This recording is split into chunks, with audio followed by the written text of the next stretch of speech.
झेलेन्स्कीचा धक्का, युलिया स्विरिडेन्को युक्रेनच्या पंतप्रधानपदी नियुक्त होण्याची शक्यता। 114 वर्षीय टर्बन टोर्नाडो फौजा सिंग यांचे अपघाती निधन, क्रीडा विश्वात हळहळ। मुंबई मेट्रो लाईन 11 प्रस्तावित, वडाळा ते गेटवे दरम्यान 13 स्थानकांची नवी सुविधा। मुंबई विमानतळावर आकाशा एअरच्या विमानाला ट्रकची धडक, मोठा अपघात टळला।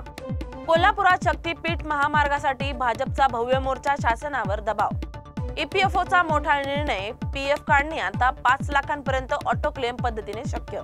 समोसा जिलेबी सारख्या पदार्थांवर आरोग्य मंत्रालयाचा इशारा, लवकरच हेल्थ वॉर्निंग। वैष्णवी हगवणे प्रकरणात 11 आरोपींवर 1670 पानांचा आरोपपत्र दाखल, न्यायाच्या दिशेने पाऊल। सर्वोच्च न्यायालयाचा इशारा, अभिव्यक्तीची किंमत समजूनच सोशल मीडियावर वागा। दिल्ली युनिव्हर्सिटीमधील विद्यार्थिनी स्नेहा देबनाथ मृतावस्थेत यमुनेत सापडली, आत्महत्येचा संशय।